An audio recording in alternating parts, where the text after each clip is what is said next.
All righty. It is now 5:34, and I would like to call the August 23rd regular meeting of the Board of Education to order. Roll call, please. Mr. Booker, Mr. Herrera, Here. Mrs. Hauk, Here. Ms. Mayville, Mrs. Reed Nemick, Here. Mrs. Whitcomb, Mr. Zickert. Here. Do I have a motion to go into closed executive session regarding section 2, heading C, exception sub number 1 of the Open Meetings Act to discuss the appointment, employment, compensation, discipline, performance, or dismissal of specific employees of the public body or legal counsel for the public body, and litigation when an action against, affecting, or on behalf of the particular public body has been filed and is pending before a court or administrative tribunal. Motion to enter into closed executive session. Second. Member Herrera made the motion and Member Hauk seconded the motion to go into executive session. Roll call, please. Mr. Herrera, Aye. Mrs. Hauk, Aye. Mrs. Whitcomb, Aye. Mr. Zickert, Aye. Ms. Mayville, Aye. Mrs. Reed Nemick. Aye.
Yep. Oh, yes. Yep, that's perfect. Thoughts whenever you want to start. All right. It is now 6:27 PM and we are out of closed executive session. At this time, we will reconvene the regular meeting of the Board of Education with the pledge to the United States. I pledge allegiance to the flag of the United States of America and to the republic for which it stands, one nation, under God, indivisible, with liberty and justice for all. Roll call, please. Mr. Booker. Here. Mr. Herrera. Here. Mrs. Hauk. Here. Ms. Mayville. Here. Mrs. Reed Nemick. Here. Mrs. Whitcomb. Here. Mr. Zickert. Here. Are there any items on the agenda any members of the board would like to amend or move? Hearing none, do I have a motion to approve the agenda of the regular meeting of the Board of Education on August 23rd, 2022 as presented? Motion to approve the agenda on August 23rd, 2022 as presented. Member Zickert made the motion and member Herrera seconded the motion to approve the agenda of the regular meeting of the Board of Education on August 23rd, 2022 as presented. Any discussion? Roll call, please. Mr. Zickert. Aye. Mr. Herrera. Aye. Mrs. Whitcomb. Aye. Mr. Booker. Mrs. Hauk. Aye. Ms. Mayville. Aye. Mrs. Reed Nemick. Aye. Motion passes 7-0. I'd like to start off with district celebrations. Our 22-23 new administrators. We do have some people that are new to positions, but not necessarily new to the district, and that's Katie Hornbeck. She's moving from assistant principal at Washington Academy to Lincoln Elementary School. And Michelle Eklund is moving from a dean position to the assistant principal position and will be staying at Belvedere High School. The following individuals are new administrators to District 100. And if you are in attendance this evening, I would ask that you please stand so we can recognize your attendance. Tasha Reyes, assistant principal at Meehan Elementary School. Welcome, Tasha. Leslie Pascola, dean at Belvedere Central Middle School. Scott Ramsby, dean at Belvedere South Middle School. Isaac Miranda, community coordinator. Hi, it's nice to meet everybody. Hi, Isaac. Thank you for coming. Brian Erskine, did I say that? Erskine. Yes, the E at the end makes sense. Thank you. Director of Technology at Central Office. Thank you for coming. And Sean Winters, Operation Director. Thank you for coming. Can I just say? Absolutely. We are very excited to welcome this team of administrators. I had a wonderful opportunity to work with many of them at our administrative retreat. Some joined us after that fact, but we are very, very confident in their abilities and what they will bring with them to the team. So we're excited to welcome them here to District 100. Thank you. At this time, members of the public and employees of District 100 who submitted comments via email will be read. We did not have any comments, correct? And those attending in person may make public comment. We do not have anyone signed up. Just a reminder that this is a professional business meeting, and as such, all attendees from board members to speakers to public attendees are reminded to conduct themselves professionally and refrain from the use of profanity, unprofessional language, and or verbal or personally directed attacks. If anyone wishes to speak this evening, I would ask that you keep the comments to 3 minutes to allow for adequate time for everyone. Is there anyone here that would like to speak? At this time, public hearing of visitors will be closed and we will move on to our Board of Education committee reports. Starting with Business Services Committee meeting was August 2nd. No. I just got a text that there's people waiting upstairs to come in, the door's locked. Oh, okay. We'll take a brief pause. Thank you.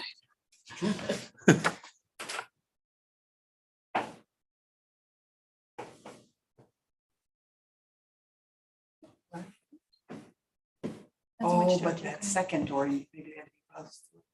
She was sitting. Oh. Forgot to prop it open.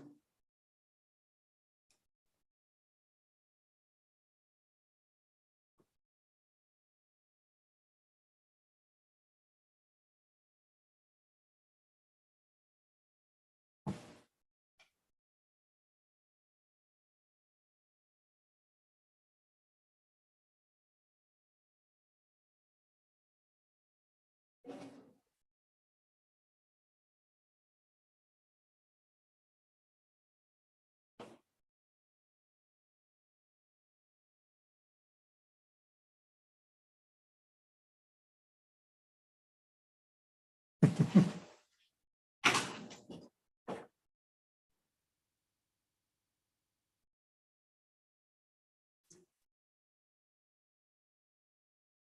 think she's still out. Okay, we might be going back to public.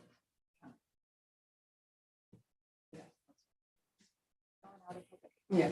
I think so.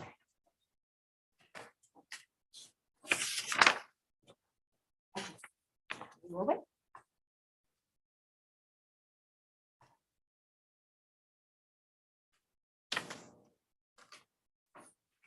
District administrators, you are welcome, but not required to stay. The silent E guy. Silent You put us through, start up your name, you got us. That's right, silent E guy.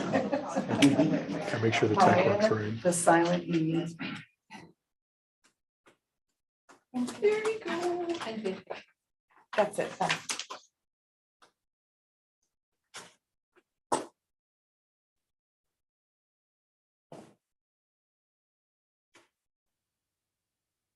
Okay, we apologize for those people that weren't able to get in. We're glad that you're with us.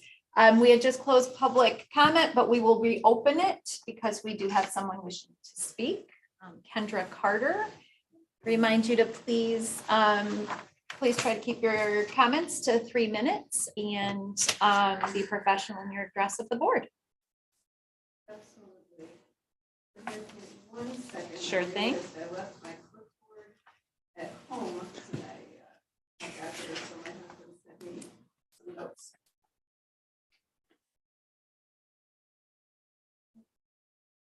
Well, good evening. Welcome back to a new school year.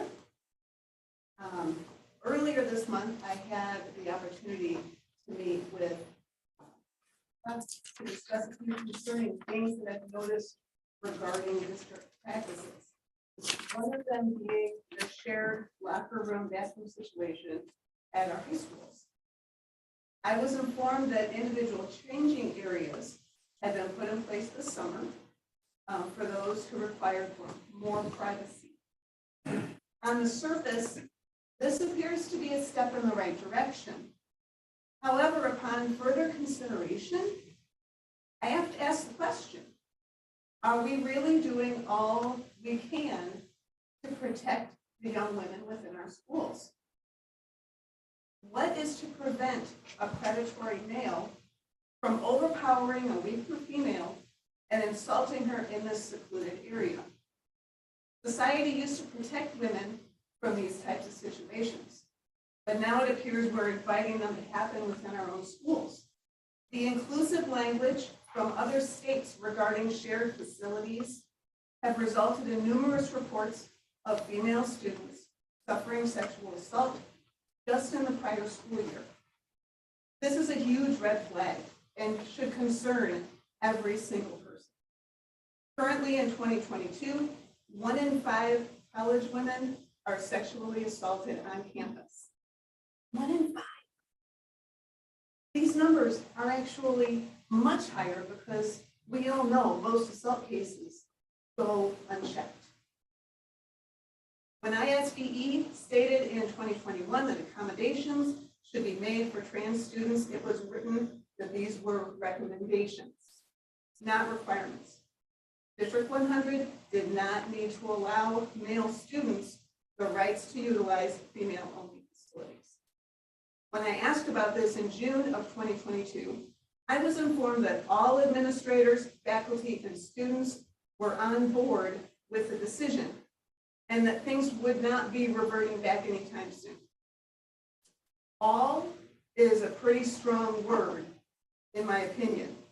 I find it very hard to believe that everyone is in agreement on this issue. No one anywhere agrees 100% on anything all the time. This topic requires much more scrutiny than it is received. It would be absolutely devastating for something to happen here as it happened last school year in Loudoun County, Virginia. Some questions that I feel should be addressed are, how are trans students being vetted? Is it necessary to place female students at potential risk for the sake of a few trans students? Why are we treating recommendations as laws? And have we lost our own moral compass? School boards were designed to be self-governing. We need to return to that. Thank you so much for your time. Thank you, Ms. Carter. Is there anyone else wishing to address the board?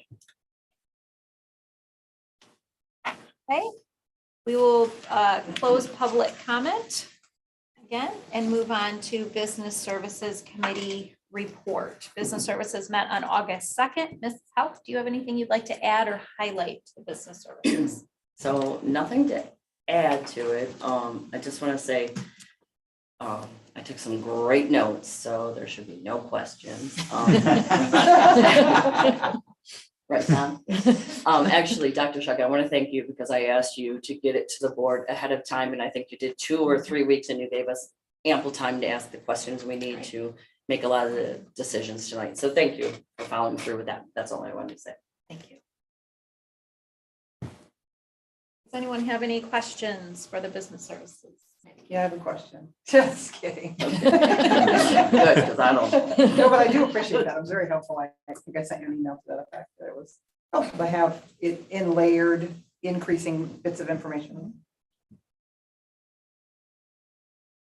Okay, moving on to Curriculum Committee meeting that met on August 10th. Mr. Zickert, do you have anything you would like to add or highlight in your notes? No, I think the main focus of the committee meeting will be an agenda item farther down in the program or in the meeting tonight.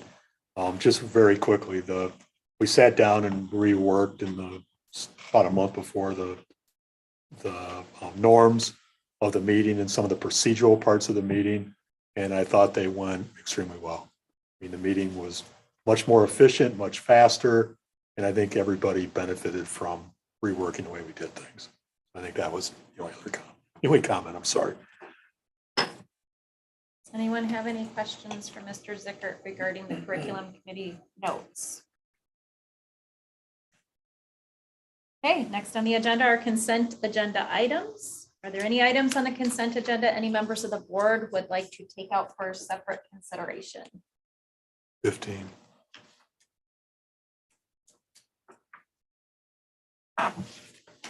Member Zickert requested number 15, playground mulch replacement, taken separately. Anyone else? Do I have a motion to approve all consent agenda items not requested to be pulled? Those would be consent agenda items number 2 through 14 and number 16. So moved. Second. Member Whitcomb made the motion and Member Herrera seconded the motion to approve all consent agenda items not requested to be pulled. Those items being number 2 through 14 and 16 as presented. Any discussion? Dr. Shug, do you have anything that you would like to highlight or indicate? Not on this particular agenda item.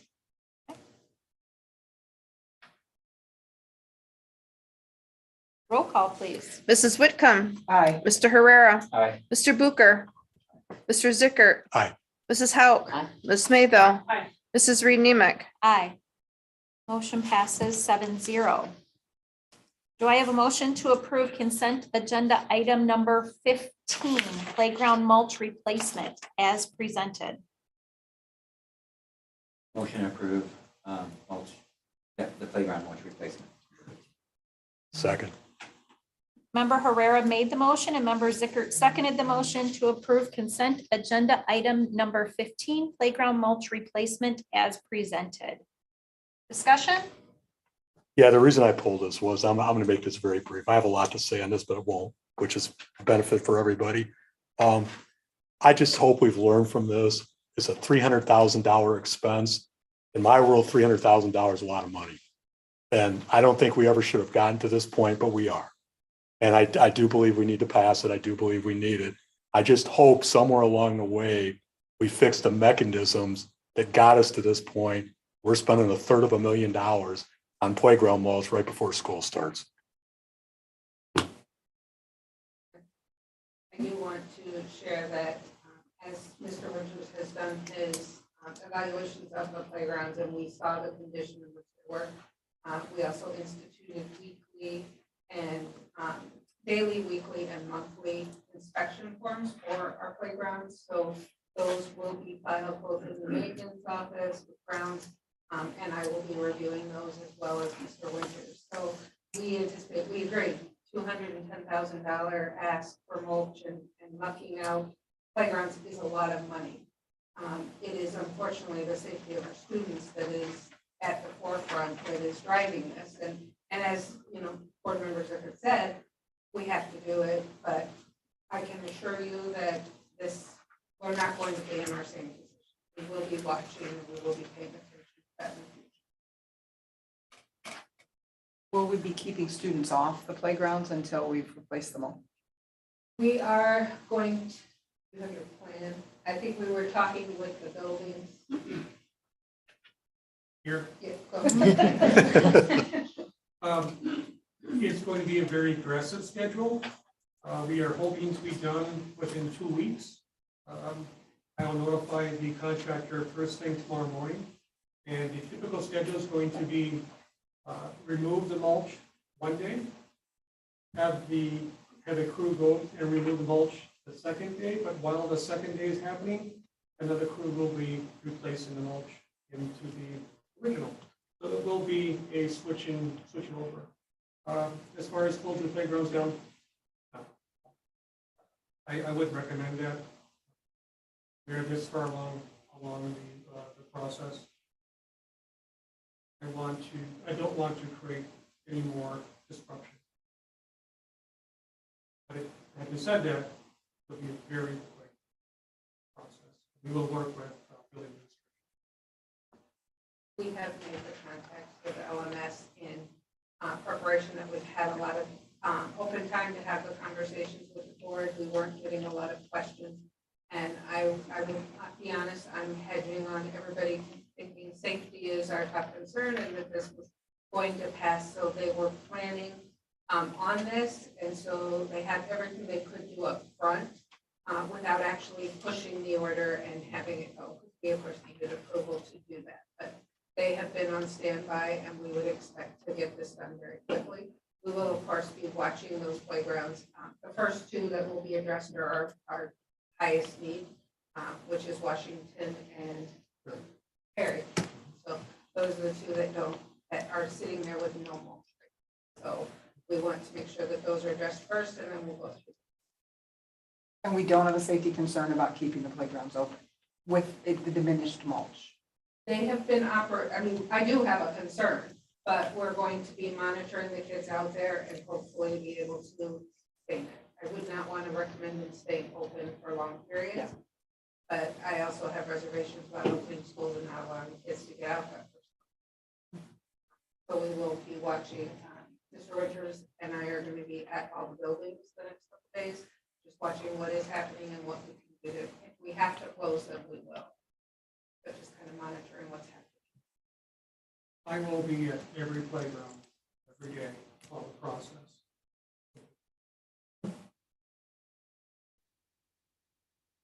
I'd like to say that I appreciate I know it's not easy to bring something like this, the expense that it is. But our philosophy of our district, as well as our board policy, says providing a safe environment for students. However, that safe is defined, whether it be on the playground, whether it be in school, is something that we need to do every day. So it is a large expense, but it's also for the students. It's also, getting out and playing is something that they absolutely need to do. Research shows that they need that time to build the neural pathways in their brains. So cutting that off is not a good option. So it's not easy bringing something like this. So I appreciate you doing everything you can to get it done as quickly as possible. Any other discussion? Roll call, please. Mr. Herrera. Aye. Mr. Zickert. Aye. Ms. Mayville. Aye. Mrs. Hauk. Aye. Mrs. Whitcomb. Aye. Mr. Booker. Mrs. Reed Nemick. Aye. Motion passes 7-0. Next, we have our roll call items. Do I have a motion to approve placing employee 082322-A on unpaid leave indefinitely?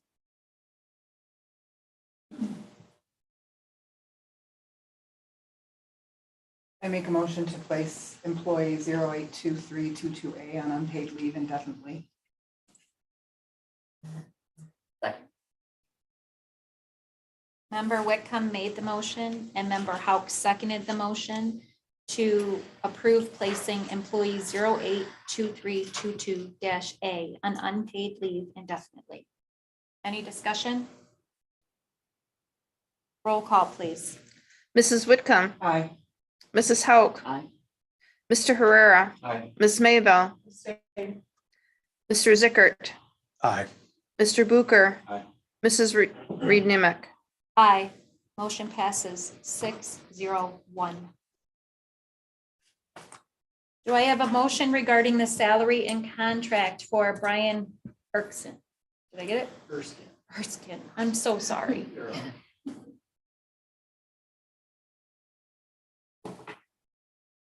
Motion approved, salary contract for Brian Erskine. Second. Tom, did you second that first? Oh, sorry. I'm late to speak up. It's not her. Member Herrera made the motion and Member Booker seconded the motion to approve the salary and contract for Brian Erskine. No, sorry, Erskine. Erskine. Sorry, as presented. Any discussion? Roll call, please. Mr. Herrera. Aye. Mr. Booker. Ms. Mayville. Aye. Mrs. Hauk. Aye. Mr. Zickert. Aye. Mrs. Whitcomb. Aye. Mrs. Reed Nemick. Aye. Motion passes 7-0. Do I have a motion regarding the salary and contract for Scott Ramsby? Motion to approve salary and contract for Scott Ramsby.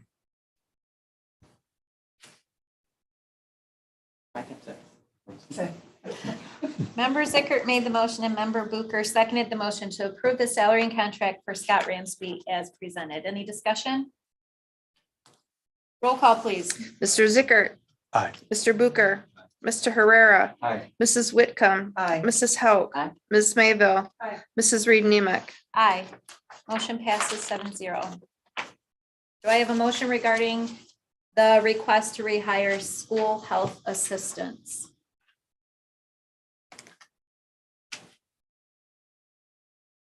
Make a motion to rehire school health assistant. Second. Member Hauk made a motion and Member Herrera seconded the motion to rehire school health assistants as presented. Discussion. I just think this is something we need to keep an eye on. I mean, I think with the law, with the protocols changing now, we're not doing anywhere near the stuff we did the last couple of years. It'll be interesting to see. I don't want us to get addicted to something we're not going to have funding for another year from now if we don't really need it. If we do, then we'll have to find a way to pay, and we'll have to find a way to pay for it. We had a good conversation at the business service meeting, and the recommendation was to go ahead and rehire them for the year. And yeah, I think we don't really know what the year is going to look like. So it's coming out of ESSER funding. It makes good sense for this year. And then we just watch, see what happens. I probably have bigger concerns with it. It's coming out of ESSER and it's a recommendation of the Business Services Committee. After discussion, so this year I'll vote yes, but I'm concerned that this is going to morph into another big expense that's going to come, back to the district on the district's dime. So I would say, and I do appreciate the criteria and long-term plan that was outlined. We would really need to see a validation for me to be able to move forward with the continuation of these coming out of budgeted dollars beyond ESSER funding. This would be for 8, correct? We had previously had 11. Correct. I know last year we did not put these in place until October, and I know we started in the height, or not the height, but in a very tight position because of COVID. I don't see us at that height, so I have difficulty seeing if we are going to need the total 8. I think the duties have kind of morphed into more duties at the school versus just specific COVID, without the contact tracing and the quarantining duties. I struggle with what are they going to do, but I can see if we can look at this for next year and really have a needs-based assessment going forward if we need them. And I do work in the school, and I can tell you, they'll have things to do. Those nurses are overworked. They are. I was very familiar with the nurses at my son's school. They don't take lunch. They don't sit down. There's plenty for these.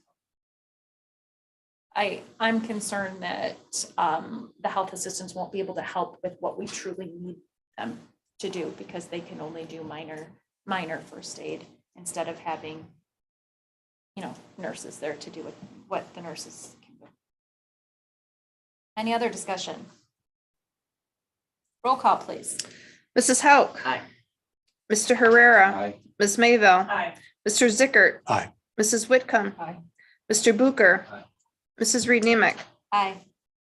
Motion passes 7-0. Do I have a motion regarding the Illinois changes to the K-12 sexual health curriculum? The recommendation being not to adopt for the 22-23 school year.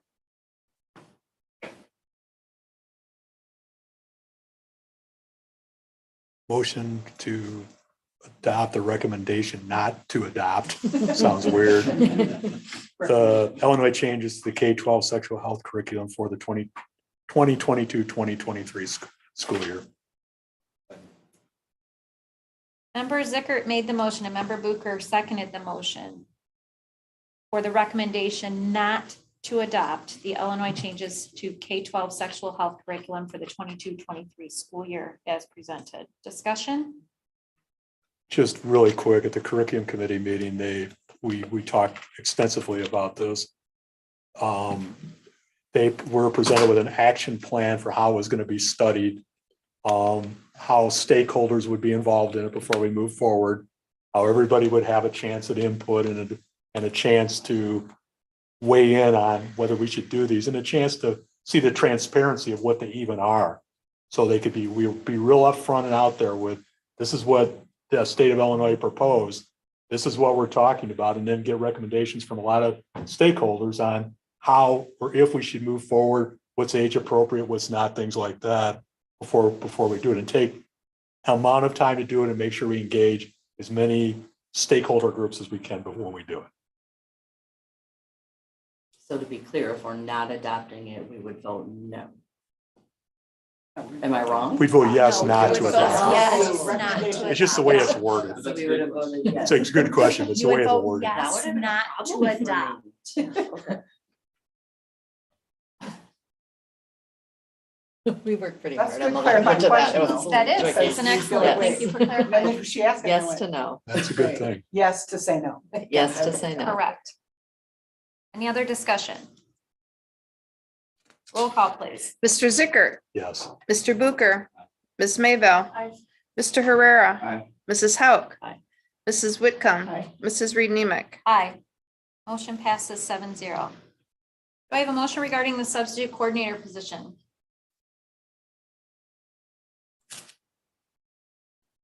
I make a motion to approve the substitute coordinator position. Second.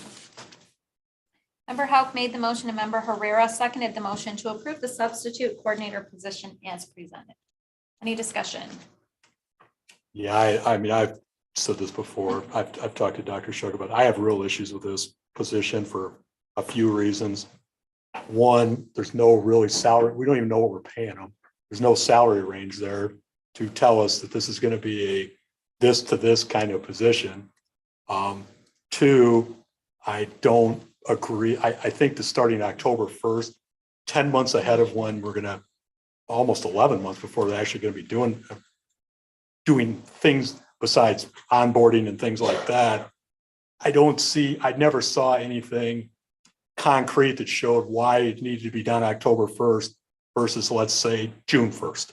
Because I think with Kelly Services, we're going to be plucking, we're probably going to be taking the same group of people for the most part. People who are working here from Kelly are probably going to work here for us, and maybe we'll get some additional ones. But I don't think we can start hiring people from Kelly when Kelly's still contractually here, probably until the end of May. So, I'll be honest with you. I mean, my experience with Kelly personally hasn't been a good one. So I think we should have, the fact we're even talking about Kelly now is disappointing to me because I think we should have done this a year ago. But that being said, I'm still probably not clear on the coordinating position of why October 1st and what we're going to be doing from October 1st till June 1st, which is say as a target date and an unspecified salary. I would just clarify that the salary that was projected was between $40,000 and $45,000. So that is the anticipated salary range. And see, I guess I struggle with that too, because we have secretaries in the schools that are head secretaries in schools that aren't making that much money. And they're 11-month employees or longer. So I'm really struggling with that. It's a different job. I understand. I agree. I think one's harder than the other. So is there possible room? So first of all, does a job description typically include salary range?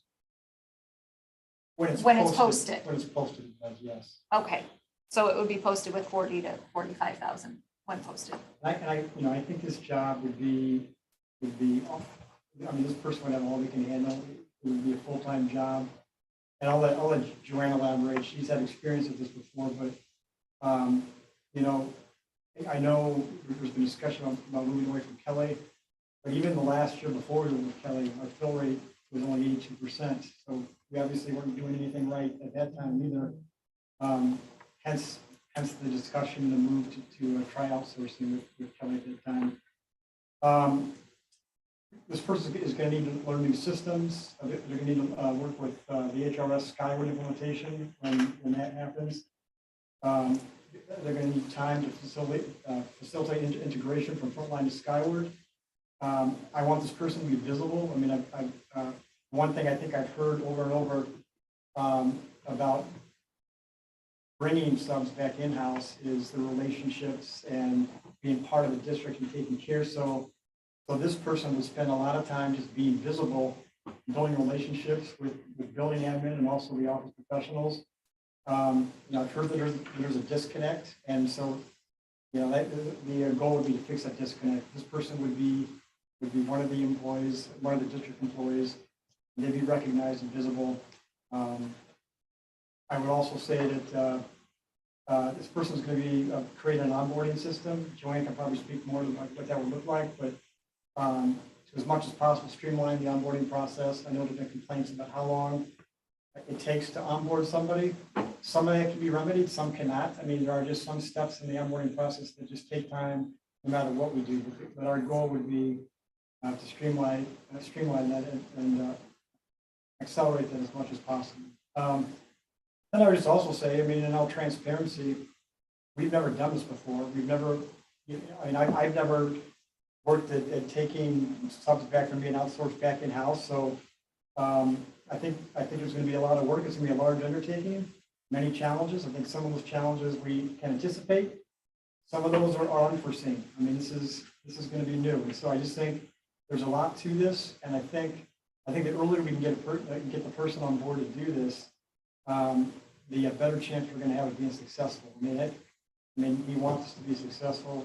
You know, we've been talking about this for years about the fill rate, and I just think that puts us in the best position to be as successful as we can with this. So those are my thoughts. I don't know if you want anything, Joanne.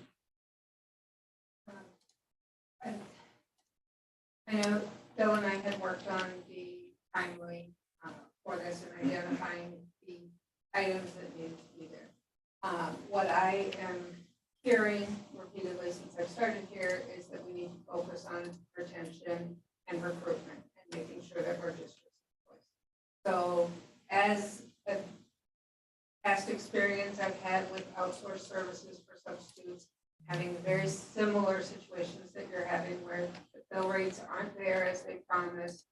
The morale is down, it's cumbersome of a process to get onboarded. The reality is that even if we bring the subs that Kelly has right now, they will have to go through a whole onboard process because they are not our employees and haven't been our employees. So by state statute, we will have to do fingerprints, we will have to do background checks, we'll have to have physicals. We have to do that process. That's going to be very uncomfortable for our subs that have worked with us and went to Kelly and then came back here, but that's a requirement. So we need to make sure that we do this process right and that we have the relationships to help them get through that process.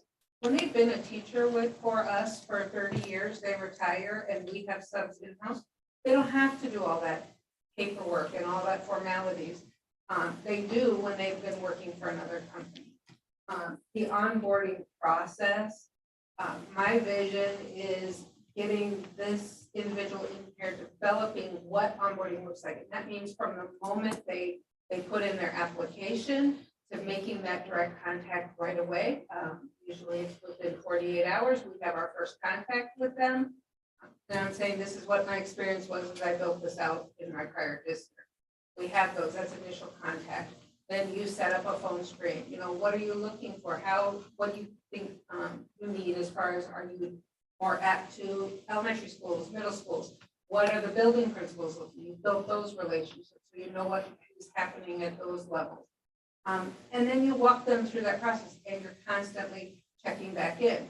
Okay, you know, we had your conversation, we got your application in, we set up an appointment for your fingerprints, that's taken care of. Okay, now we still have your physical, we don't hear anything for a couple of days, we call back, we check that out.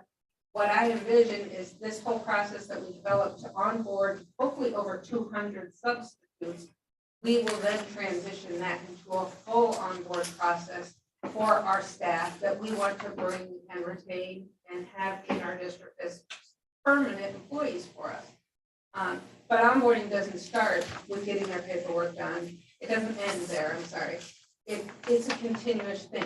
They're checking in with subs every time they have a sub assignment. You don't just get a check off list. Did you find your plans? Did you do this? You know, talk about what's going well. Talk about the principles. What went well? What didn't go well? You know, starting to educate our administrators in our buildings and our staff in our buildings to also understand what onboarding is. It isn't a 30, 60, 90-day check-in. There's a whole process to onboarding, and onboarding takes a full year. So if we want to develop that kind of really robust program to attract and really have good experiences, that takes time.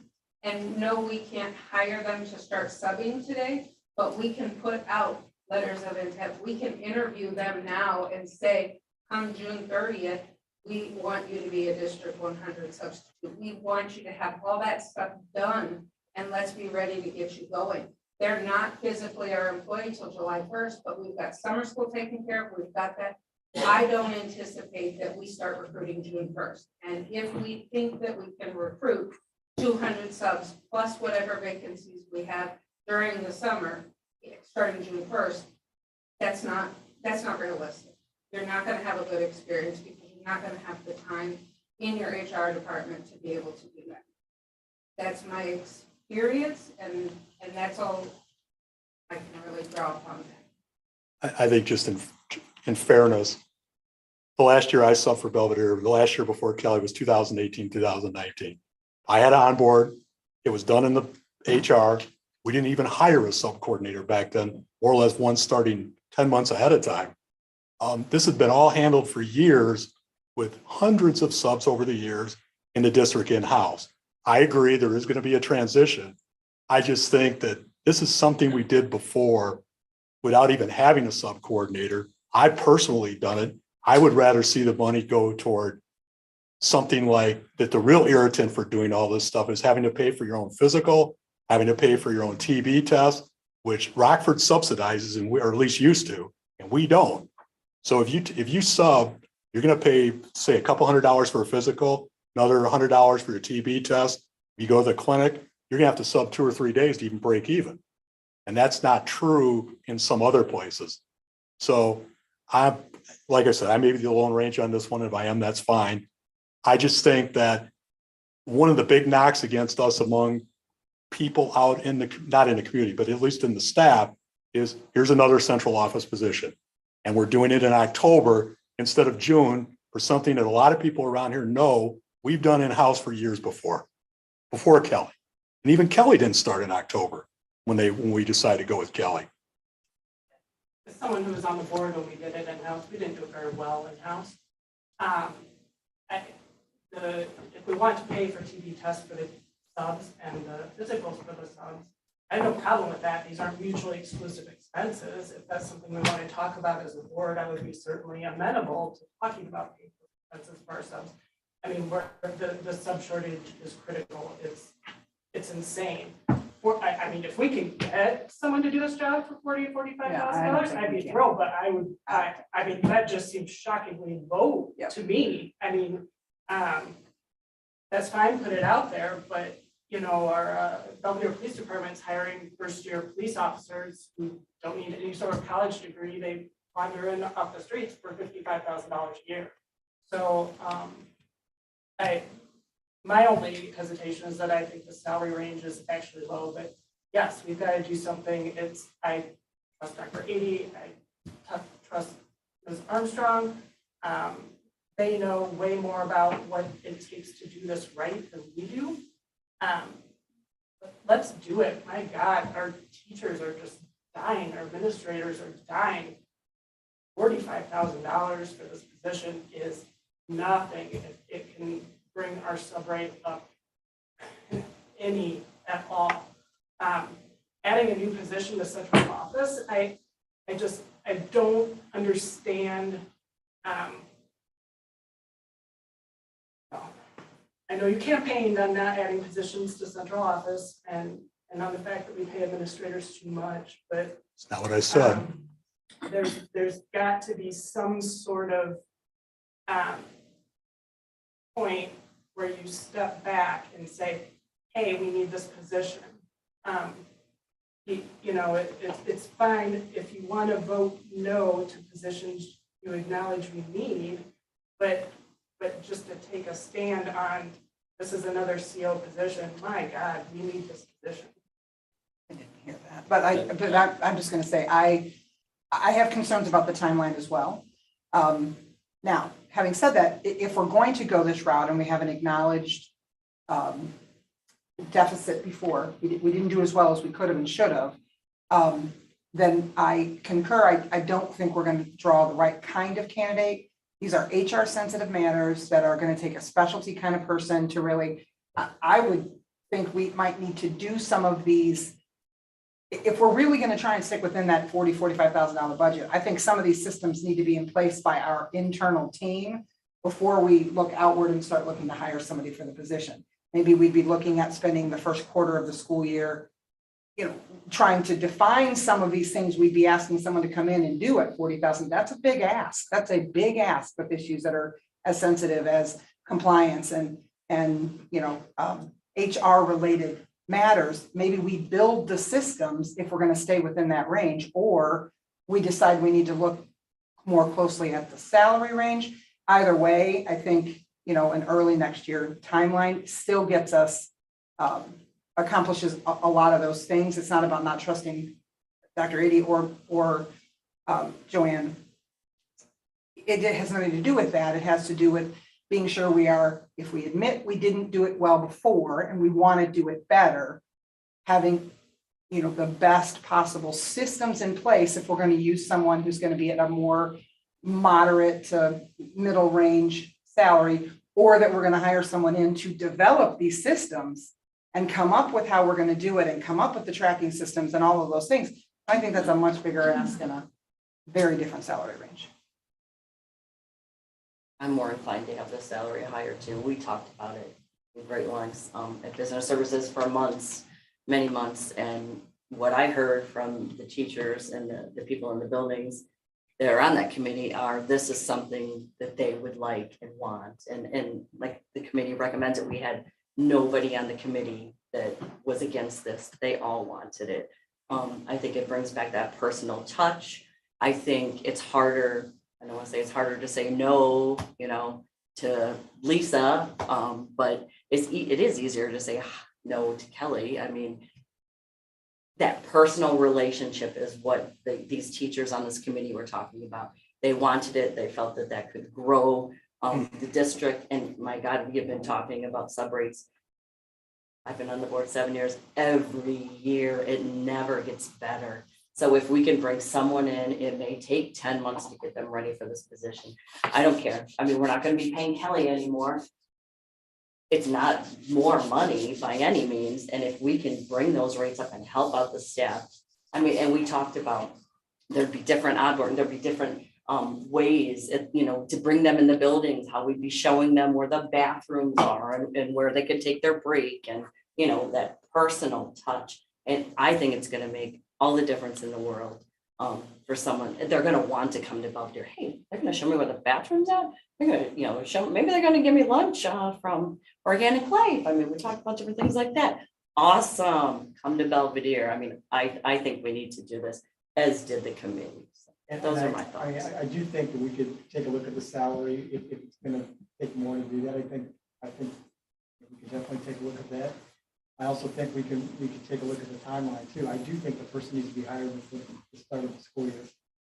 So I mean, maybe it's not October 1st, maybe it's November 1st or December 1st.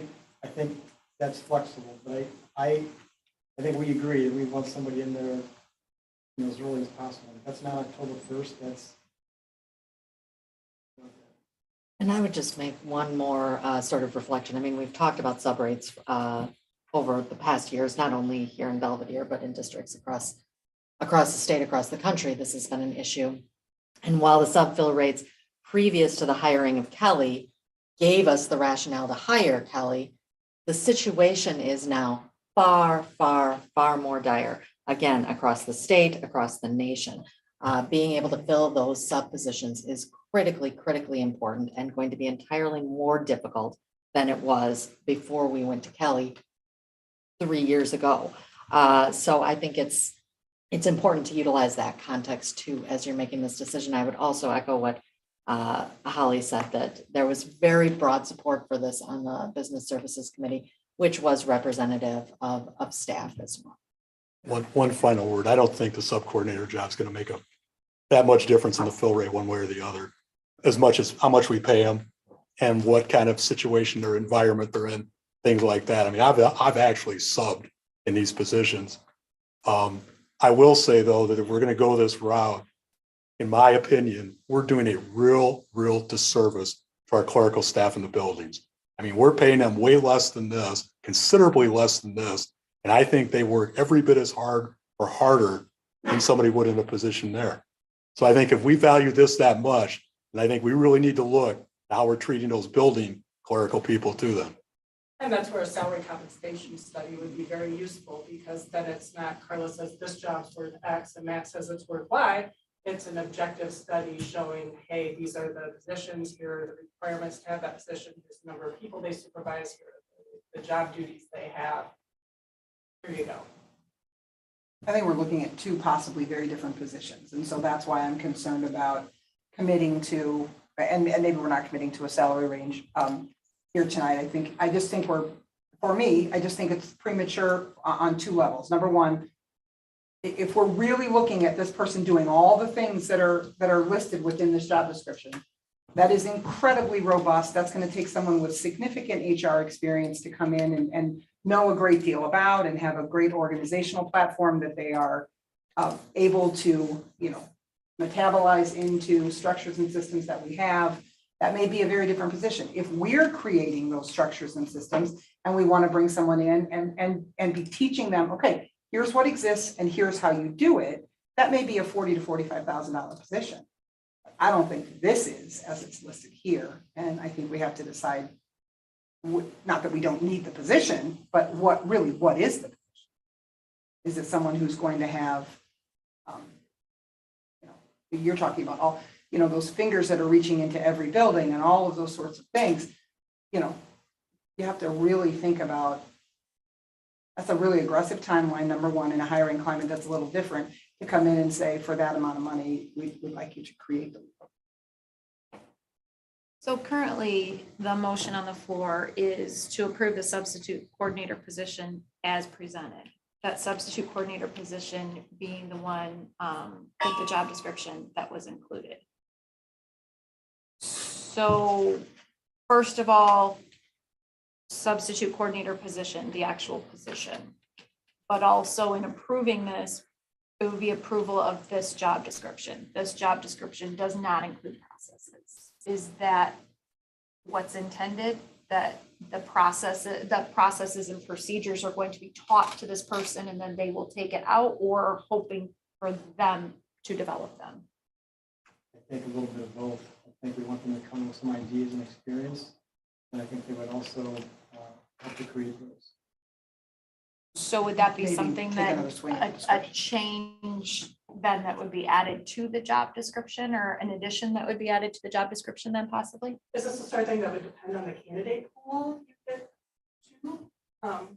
If somebody happens to have more skills in that regard, then you come back to the board and say, hey, we've got this great candidate, but they're looking, and they would take on some of those roles that maybe you would otherwise take on with a 40,000 candidate.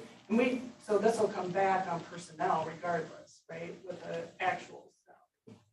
But I think it's important to get this out there and see what the market brings us as far as candidates for this position. So in order to encompass possible changes to the job description, would Member Hauk, would you be willing to change your motion? So instead of as presented, or as changes needed to the job description? That would be okay. Okay, and I'll second Member that. Herrera? Okay. What do we? Mrs. Hauk would be, she made the motion. The motion was to approve the substitute coordinator position as presented. So as presented or as needed to be changed per administration.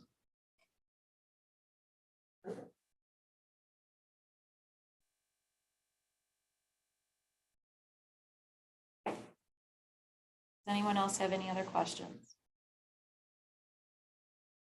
Can I ask why you wanted to? It seems the same to me. Can I say it? I'll say this because, I'm for this, I'm on the Business Services Committee, and we've gone through it, but the vision that I have always gotten on this is this person is more of a liaison, touch point, that we're going to be more personal with these people. That's what we're going for here, right? The transactional portions of this job should be handled, in my opinion, by human resources. when Lisa says we should have those encompassed in that, I think we already had that before. That some of that should be taken there. But that's what they're indicating is going to be potentially included. Correct. And so by Allison saying this, Right. we're saying exploring having those, what can be handled that way. And this person's focused on, the touch point that we want to be with substitutes. If an I think individual. this is a work in progress. Yeah, or broadening, And we because- don't exactly. Yeah. Right, it know, broadens, because- it broadens it so that way it doesn't have to come back to us, like we've changed the job description or we've had to rework the job description. It just allows If for that will broadening. keep- If this will keep that from happening. Well, and I think that that's what you're saying is gonna happen.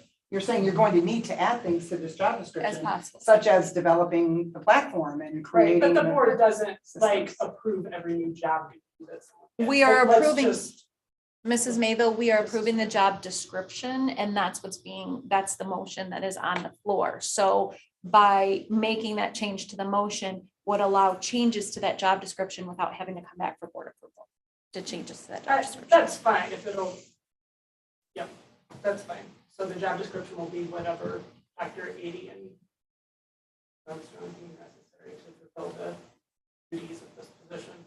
That's even better for you guys, I think. Yeah. Gives you that flexibility. So that's a good thing then. Yes. Roll call, please. Mrs. Hauk, Aye. Mr. Herrera, Aye. Ms. Mayville, Aye. Mr. Zickert, No, Mrs. Whitcomb, Aye. Mr. Booker, Mrs. Reed Nemick. Aye. Motion passes 6-1. Next on the agenda is board discussion, upcoming contract renewals and reports. There is a link to the upcoming contract renewals and reports. Does the board have any questions regarding any of those that are listed that will be coming up? Or Dr. Shug, do you have anything that you would like to add or highlight in the upcoming renewals and reports? Unless there are questions, I do not. Okay, moving on, administration reports, superintendent comments, Dr. Shug. All right. I did prepare just some comments if you want to click into not the health plan document, but the superintendent's comments document. To pull my thoughts together. First of all, we've had a very exciting few weeks here in the district. Very excited to welcome staff back at the Welcome Back Picnic on Friday, August 19th. We had great turnout. We had great weather except for a tiny bit of rain.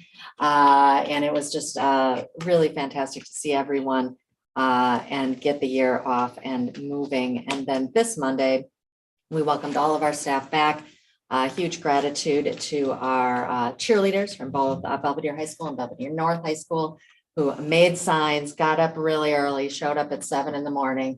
and created a teacher cheer that they delivered on the stage for the staff, which was excellent. And then we also had our Belvedere High School drumline perform. And again, I think had a really nice opening. All of our principals spent time with their staffs over the last 2 days. And yeah, we're opening our doors tomorrow. So we are excited for that start. Would also highlight our gratitude to the BEA and the District 100 Foundation for Excellence in Education for providing haircuts to so many of our returning elementary students. So many happy faces and great looking haircuts and just really an example of a great partnership that we have there as well.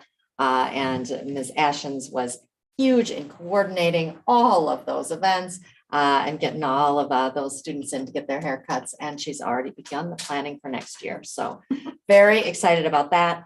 I couldn't be more taken aback really by the incredible generosity of the community.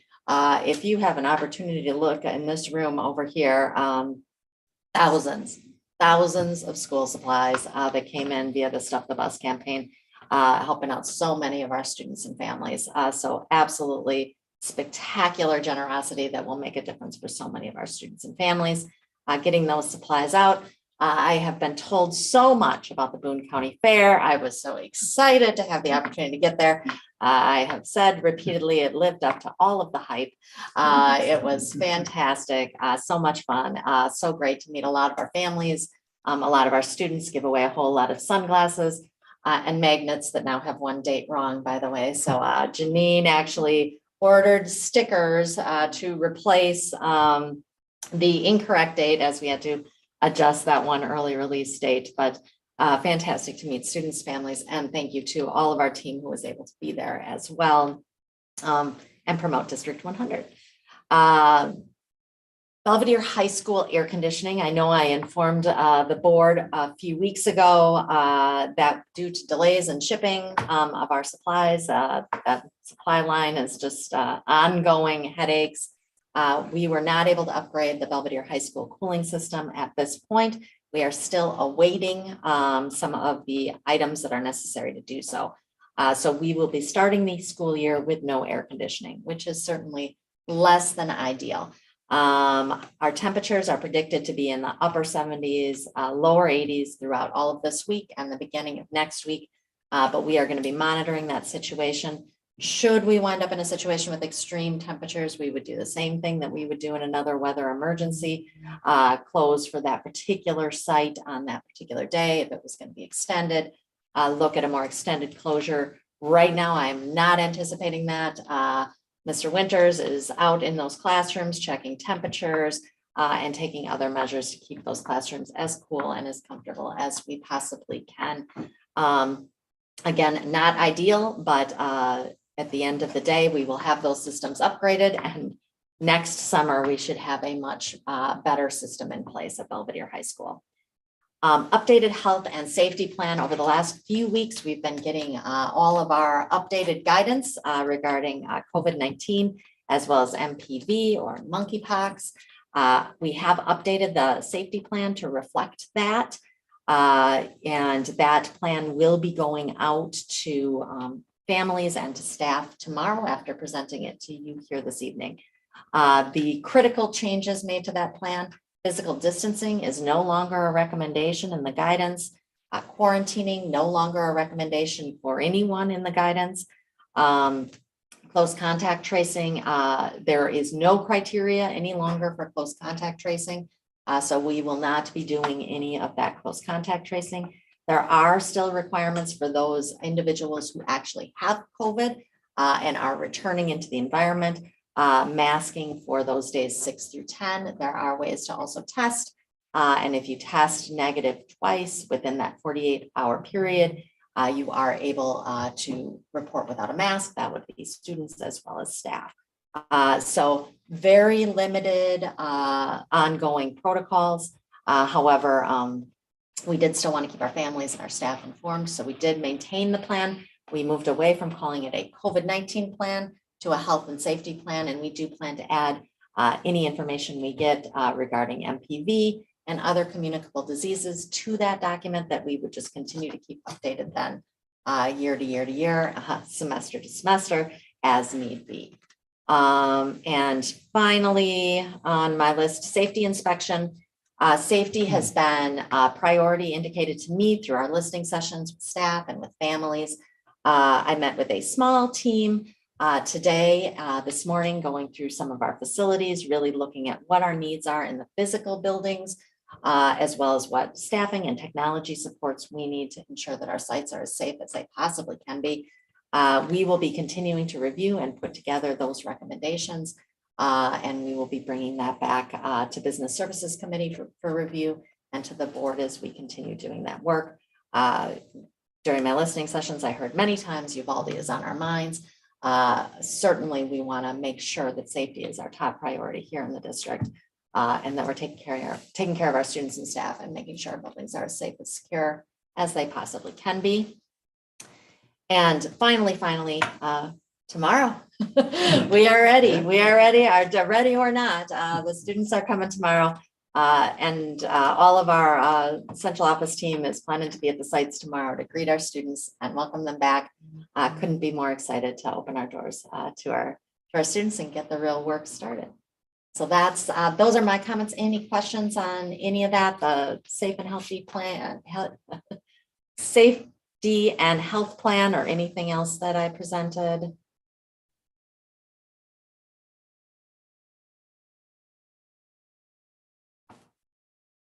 All we move on to monthly ESER 3 report.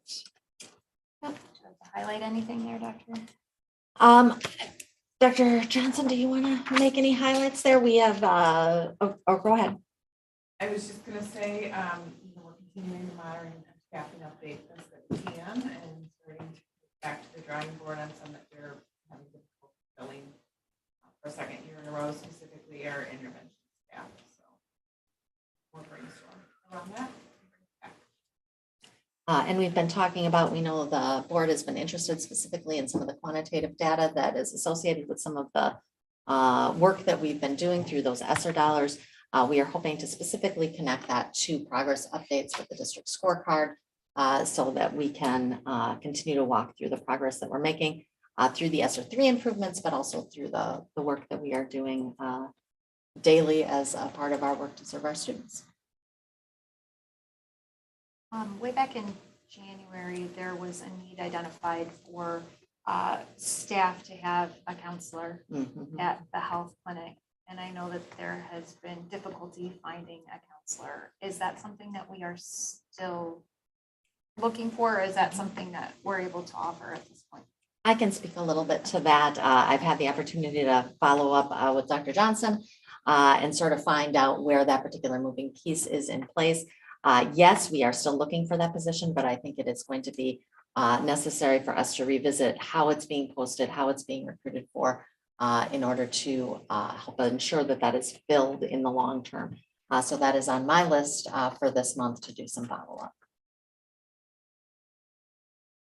Anyone else have any questions? K-12 core instructional materials and textbooks. This information is posted on our district website. Dr. Bauman has done, I think, a really nice job of making sure that information is updated and you are able to access the curriculum K-12 on the district website. Any questions on that? The curriculum committee discussed this as well. Yeah, we did talk about that very quickly. We just said that it would be nice to have a actual like button there or something parents could see and know this is what you click on to see it. So it's not hard to find. The easier it is to find and navigate through, the better. Appreciate Dr. Bauman getting that together and making it Very nice. People can look at it whenever they want or whatever fits their schedule. Yeah, good for staff as well as for families. And we are working as Mr. Zickert said, to make sure we get that out to our public as well. Yeah, the push was during the meeting was that they could do it, if they could if there was a way to go over with the kids, the beginning of school, the first day of school, that, so they know where it is to show their parents, or even have that as a highlight of back to school night or open house or whatever they frame it as now, that would be a good thing too. Anything else you'd like to highlight under administration reports? I don't have anything else I would highlight at this time. All righty. Upcoming district events, facilities and long range planning committee meeting is August 31st. Business services committee meeting, next one is September 6th. And the next regular meeting of the Board of Education will be on Monday, September 19th. Anyone else on the board have anything else that they would like to discuss at this time? Do I have a motion to adjourn the meeting? Motion to adjourn. Second. Member Herrera made the motion and Member Zickert seconded the motion to adjourn the meeting. All those in favor, aye. Aye. All those nay, opposed nay. Meeting adjourned, 7:36 p.m. Nice job. Yeah.